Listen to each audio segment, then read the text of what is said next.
beginning, which is that we're glad to be in partnership with the Epoch Times and our friend Jan Jekielek here. Thanks for a great speech.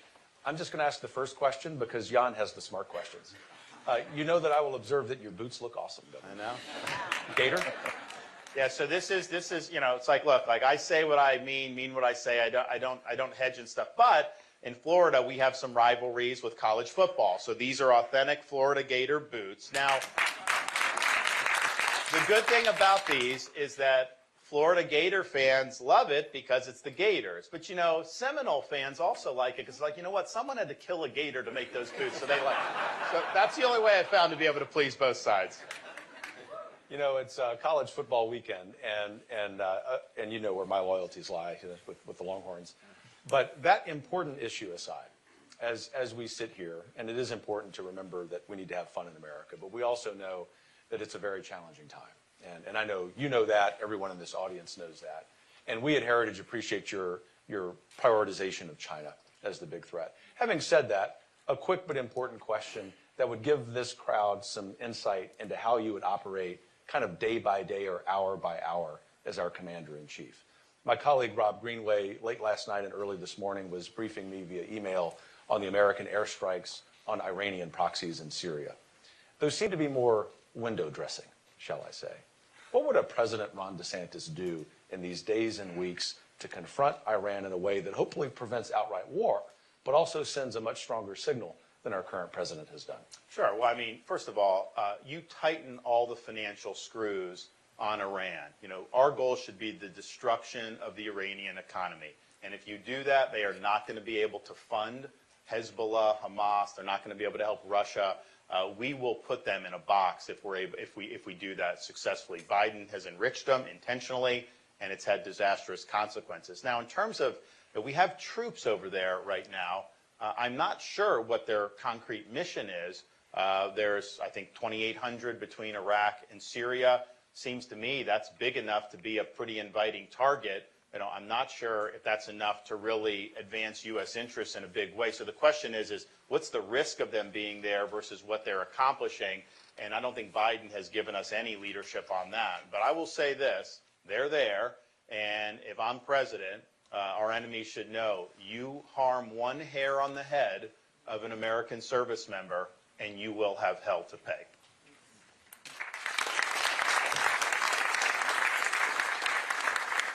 Governor DeSantis, it's great to speak with you again here. I want to kind of ask the elephant in the room question. You mentioned in your speech that you intend to be very consequential, have clear objectives, enact them. The previous president, former President Trump, basically encountered incredible obstacles in trying to enact his policy, in some cases government working directly in the opposite direction. And I guess this question has been asked me many, many times. How can a future candidate, how would you as president deal with that reality? Well, I think there's two things. I think that former president appointed people who worked against his agenda. Those were bad appointments. And you've got to appoint people that are going to not just agree with the agenda, but are going to be willing to, toil, tears, sweat in order to do that agenda. Because when you come in and do what needs to be done in this town, you are not going to be greeted as liberators. Like these people in this town, they do not want to give up power. They are not going to like the fact that we just won the election. They're going to fight that. But ultimately, the question is who governs this country? Are we governed by we the people under a constitution? Or are we just going to say we've departed from that? There's this fourth branch of government. The elections are kind of window dressing, but ultimately they get to do whatever they want to do. That is totally unacceptable. So you have to have people that are going in, they understand you're going into the lion's den, they're going to be willing to make tough decisions, hold people accountable in ways that they're going to get attacked by the media, they're going to get attacked by people in this town. But you also have to look at the bureaucracy, and you've got to be willing to use Article II power in really robust ways to discipline the administrative state. I was looking at the Israel issue, and all these State Department people are rebelling because the administration is quote pro-Israel. Now we know behind the scenes they're really not, but the fact that they're rebelling, I would say take a hike. Why are you even working here? It's not your. You don't get to set the policy. You're supposed to implement the policy. So, and that's, But you go in and it's day one, you have to have all these people ready, not just you're going to be your Attorney General and Secretary of State. I mean, you need so you need hundreds, if not 1,000 people just ready to go. Day one, send to the Senate, get there. Don't let the bureaucrats take control of that. You go, and it's day after day, you're peeling back power from an unelected power center, and it's not going to be something you can just flip a switch on. It's going to require focus. It's going to require discipline. Quite frankly, it's going to require a two-term president to be able to see it all the way through in ways that are going to stick and have lasting impact. And it's just something that you've got to really care about. There's going to be a lot of times where whatever needs to be done is probably not going to be in your short-term political interest. You're going to probably take a lot of incoming. But the leadership is navigating that, and leadership is understanding you have a true north. What is our true north? It's even more than just getting the policy right. Yeah, you got to do that, but it's ultimately returning this government to we the people, its rightful owners. It's reconstitutionalizing the government. The reason why we've had bad policies is because we've departed from the constitutional design, and we've let the bureaucrats run the show for far too long. That ends on January 20th, 2025. so essentially you're saying you would like to reduce the bureaucracy. Sure. I mean, I think there's two things. The size of it, government's too big and all that, which is important, and we will do that. And we've put out a number of things. I'm going to do more of a full expose of what we're going to do in the coming weeks. But, for example, we're going to say all cabinet secretaries reduce your footprint in D.C. by 50%. And there's a whole bunch of other things we're going to do. Schedule F, all this. It's important. But just as important of the size is also the scope of the power that's being exercised. Because you could reduce government bureaucracy by 50%, but if the bureaucrats remaining are taking power and they're imposing rules on society and they're doing things that should be in the legislative branch, that's still a major, major problem. And to me, that's probably even a more significant problem because it's unaccountable power being imposed on a public that did not consent to those policies. So I think it's size and scope. Okay.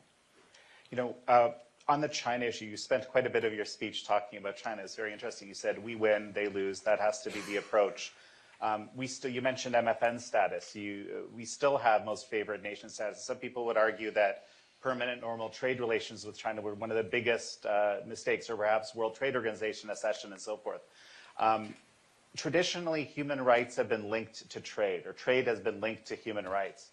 Would you support that kind of an approach? I mean, we have a situation where the U.S. government says that China is committing at least one genocide. You know, former Assistant Secretary of State will say there's 3.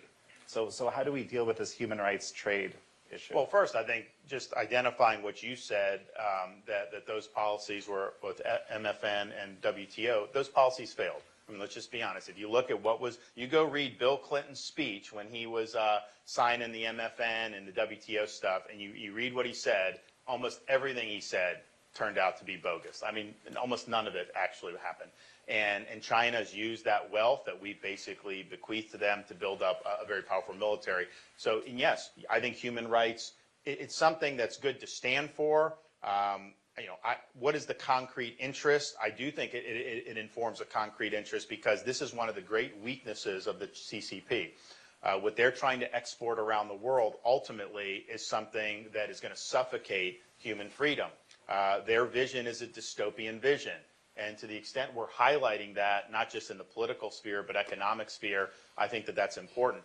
Make no mistake, if they end up the dominant power in this world, if they dominate the Indo-Pacific and they dominate global commerce, they are going to be conditioning behavior for access to their markets that they control. And there's going to be a lot of Americans that will grovel on Wall Street and Hollywood. They already grovel, but it will get much worse. And you will feel this in your daily life if it gets to that point in the next decade, 2 decades, 3 decades.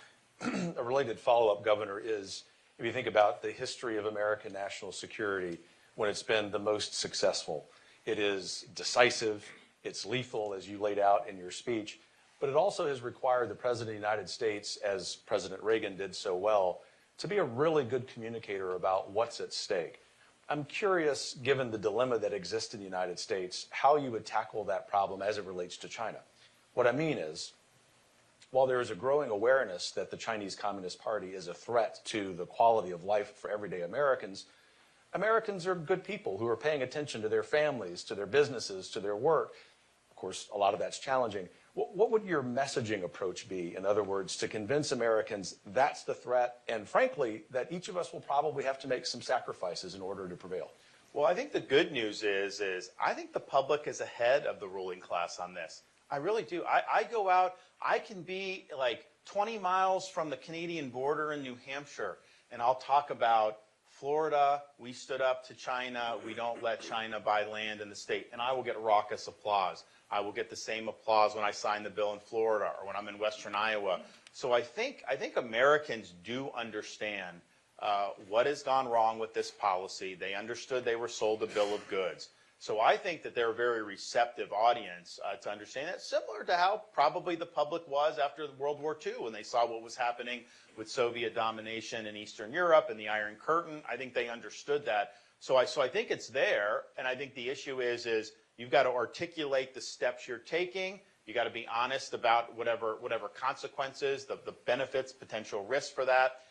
But I do think people want to get on board. I think that they realize that on the current trajectory, this country is not going to be the country that it used to be. And there's a lot of things domestically that is also driving that we need to address. But certainly this competition with China is one that on the current course we are going to end up losing. And I think they instinctively know that will be a disaster for this country. So just to build on China a little more, since it was such a big part of your speech. So I think back in 2016, one of Xi Jinping's top advisors on foreign policy actually articulated the idea that America should be kept embroiled in multiple wars. One of them should actually be a terrorist entity.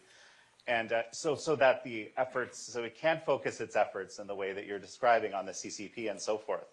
So, that's part one of the questions. The second question, which I guess is very closely related because Taiwan, as you mentioned, is a very big issue for the CCP. Our current policy, or the U.S. current policy, is one of strategic ambiguity, one China policy. A lot of people are advocating that Taiwan be diplomatically recognized. What do you think about this? Well, first, on the first part of your question, I think that's undeniably true how China thinks. You hear people talk about the current conflict in Ukraine with the Russian invasion, and they'll make the thing that's like, look, China's watching that. That's the most important thing you can do to deter China. I just don't believe that's the case. I'm not saying it's irrelevant to how China would see the world, but I think China looks at that and they say, you know what, if this can go on for another 4, 5, 6 years, like some people are saying it will, and the U.S. keeps plowing money, because at this rate, you're talking $500 billion. You likely wouldn't see a decisive outcome either way. It'd likely be kind of a stalemate. Not only does it take our eye off the ball, we don't have the defense industrial base capacity right now to be able to also do what we need to do to have a strategy of denial in the Indo-Pacific vis-a-vis China with Taiwan and also even beyond that. So yes, China, I think they like the Hamas-Israel conflict. And I'm not saying, Israel needs to defend itself, and they're a great ally of ours, and we'll support them of that. But these things, clearly, the way the world has gone the last 2 years benefits China. There's no question. Now, look, in terms of Taiwan, what I've said is we have longstanding U.S. policy. Taiwan's a strong ally. A Chinese invasion of Taiwan, if they were successful of that, it's not just about semiconductors. Yes, that's important. That would have big impact on the economy here in the United States and around the world, no question. But it's more strategically important because it allows them to break out of this first island chain. For them to be able to dominate the Indo-Pacific in terms of the economy and the sea lanes, they've got to get out of that first island chain. So that's kind of their main strategy right now. Taiwan's part of it, and there's others. That's why I think what Japan is doing by bolstering their defense is the right thing to do. I went over there in February or in April, and I met with leaders in both Japan and South Korea. The South Koreans and Japan, they never get along, and they're getting along now because they both see the threat posed by the CCP. So I think the important thing for us is if you have an adequate hard power and you're able to back up a strategy of denial in the Indo-Pacific, vis-a-vis China and Taiwan, and then even beyond, we will successfully deter them. I mean, they're very smart about how they do risk assessment. They've built up their military. They got a lot of question marks on their military. But the time is running out for us to be able to get that done. We've neglected this for a long time. Just this Biden supplemental, I think he put like $4 billion for the $7 billion for the Indo-Pacific. I mean, like, that is not going to get the job done. So we've got a lot of work to do. But yes, I think we can deter it from happening. One of the regions of the world, Governor, that our national security colleagues, led by my friend Dr. Victoria Coates, are very worried about every day is Latin America. And we're worried about that in large part because of the increasing influence of the CCP. But there are some long-running problems there. And I would argue, we argue, in part because of the fecklessness of this current administration. What would you do as President of the United States to arrest that and revitalize not just pro-Americanism there, that would be nice, but far more importantly, free market principles or freedom just generally? There's more leftist governments in the Western Hemisphere today than at any time during the Cold War. If you look, it's been kind of a bad trend almost all around for the vast majority of the region. And, you know, it's not just Marxists in Cuba and Venezuela, Canada, maybe there'll be a change there, and some of these other governments. I mean, it's been a disaster. Sometimes I think some of this, there's a cycle to it. I do think we're going to get some cycles back with some of the elections that are going to happen, but it's been a rough stretch. So Biden, we had the Cuba uprising in 2021, and you know, he did nothing. They weren't asking for, like, you know, to send in Americans. All they were asking for is to be able to pipe some internet in there so that the dissidents would be able to communicate. He refused to do it. I was actually willing to do it from Florida. But the Musk sat, and Musk was willing to do it, but you need the devices on the ground, and we didn't have a way to get that in. Then I asked, you could fly a hot air balloon and do internet, go straight to your phones. I was willing to do that, but no company would do it because they knew Biden's administration would probably pull their license or something like that. So he had an opportunity to help there. He's been very weak with how he's dealt with Maduro. I mean, they're basically trying to do deals with Maduro. So I think it's been a disaster. So I think having new leadership with a much clearer vision, but we also need to look, given all the threats, we should have an updated version of the Monroe Doctrine for our own neighborhood in the 21st century. And yes, China's gotten involved, Russia's, I mean, there's some bad stuff, but there's also bad stuff that's happening organically in a lot of these governments and a lot of these societies. So we need some more allies in our part of the world, and that's going to require more American leadership. Yeah, I think we have time for a lightning round question. Lightning round. I don't know if this is exactly lightning, but it's really important. Well, so you talked about U.S. failures during the pandemic, U.S. policy failure. The WHO played a prominent role in that, giving, you know, bad information and so forth, and arguably, you know, terrible response. Right now, I was just looking, Dr. Tedros is arguing for a pandemic treaty, which a lot of people, I think, are convincingly arguing would reduce the sovereignty. And it's another thing you talked about of many nations just simply by the WHO declaring a emergency, and everyone has to go along with it. If you could speak to that as we finish up. Well, all I can say is, so in Florida, we've already passed legislation nullifying any impact of that WHO treaty. It's a lockdown treaty on the state of Florida. We will not recognize it. We will not abide by it. As president, all I can say for people that are trying to do an international lockdown treaty is go ahead, make my day. I will take that treaty and I will throw that in the trash can where it belongs. Don't worry about that. And first of all, it's a sovereignty issue first and foremost. Why would we give up sovereignty? Of course we're not going to do that. But then you think about, like, the WHO of all agencies, I mean, like, you've got to be kidding me with some of this stuff. How bad were they during COVID? How dismissive were they of people's individual rights and freedoms and aspirations, and the collateral damage that was done during COVID? And look, you know, those first, you know, few weeks were some bad decisions by Western governments. But what really I think is jarring is, like, after 6-8 weeks, when Florida had all the kids in school, when we do that, and everyone was seeing life goes on, they still clung to this nonsense, even though the data did not support it whatsoever. So that tells me that they were more interested in controlling behavior than they were about stopping a particular virus. And so if you give these people an inch, they will take a mile. So we will absolutely nix that treaty, but we're going to do a lot more than that. I'm bringing a reckoning to the CDC, the NIH, the FDA. We're going to clean house in these agencies. They've been harmful. And because as it stands now, one of the reasons why our country's weaker is because of how we responded by COVID, the $6 trillion in extra debt that was added to really no avail, and all that stuff. So part of it is no one's been held accountable. These people will do it again if they're given the opportunity. So we need to bring in accountability, swift and severe, so that this never happens to our country ever again.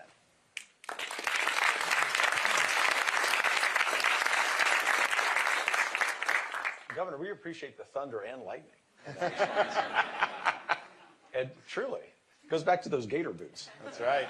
To our friends in the in-person audience, we'll wrap here momentarily, and if you would not mind, please remain seated as the governor and Jan and I head out, just for the sake of logistics. But let me say to my really good friend, Jan Jekielek, it's always fun to be here with you, and we appreciate your work and that of the Epic Times. It's great to be in partnership with you. And to our friend, Governor Ron DeSantis, thanks for your time. Thanks for your leadership. God bless you. Thank you. God bless. Thanks.